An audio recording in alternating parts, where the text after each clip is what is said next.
सेब एक पेरिशेबल चीज है।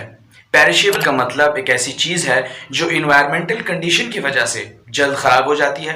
मिसाल के तौर पे दूध, अंडे, सब्जियां और फल वगैरह। सो आज हम बात करेंगे determination of market price for perishable goods. So बगैर वक्त जाया किए स्टार्ट करते हैं आज की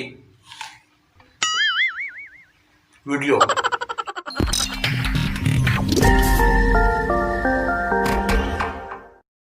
जी तो जनाब, अब आप देख सकते हैं ग्राफ को, जिसमें हम पेरिशेबल गुड्स के हवाले से ग्राफ बनाएंगे, जिसमें आज जैसा कि टॉपिक का तसलसल चल रहा है डिटर्मिनेशन ऑफ मार्केट प्राइस।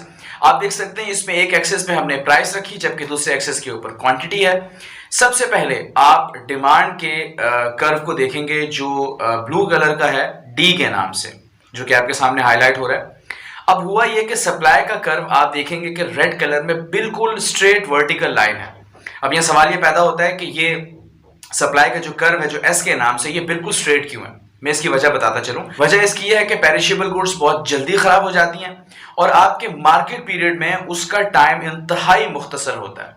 सो अगर किसी चीज की डिमांड बढ़ेगी या किसी चीज की डिमांड घट जाएगी तो आप पेरिशेबल आइटम्स के, पेरिशेबल गुड्स की सप्लाई को मजीद बढ़ा नहीं सकते।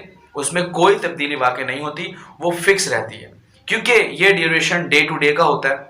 सो लिहाजा सप्लाई का कर्व आपको वर्टिकल फॉर्म में नजर आ रहा होगा, जो बिल्कुल फिक्स है। और डिमांड का कर्व आप देख सकते हैं, जिस पॉइंट पर ये दोनों डिमांड और सप्लाई के कर्व आपस में एक दूसरे को टच कर रहे हैं, वो पॉइंट ई का है। जैसा कि आप जानते हैं, उसको इक्विलिब्रियम कहते हैं। और इक्विलिब्रियम की क्वांटिटी क्यू और इक्विलिब्रियम की प्राइस का नाम हमने दिया है पी। अब हुआ कुछ यूं कि डिमांड बढ़ गई मार्केट के अंदर, किसी भी पेरिशेबल आइटम की डिमांड बढ़ती है, सो वो शिफ्ट होकर डी से D1 की तरफ चला जाता है। डी से D1 की तरफ जाएगा, देन डेफिनेटली इक्विलिब्रियम पॉइंट पे शिफ्ट कर जाएगा। पहले वो ई पे था, अब वो E1 पे है। और इक्विलिब्रियम प्राइस आपकी हो गई P1 और इक्विलिब्रियम क्वांटिटी हो गई आपकी सेम, यानी पहले वाली Q, क्योंकि सप्लाई तो बढ़ ही नहीं रही। और अब साथ में जब आप देखें कि D1 से कर्व शिफ्ट होके नीचे की तरफ आता है D2 की तरफ, यानी डिमांड में कमी आ जाती है, तो इक्विलिब्रियम पॉइंट में शिफ्ट होके नीचे चला जाता है। और अब जो नया इक्विलिब्रियम पॉइंट है वो कहलाएगा E2। क्वांटिटी सेम है सप्लाई की, लेकिन वहां पर इक्विलिब्रियम प्राइस अब हो गई P2।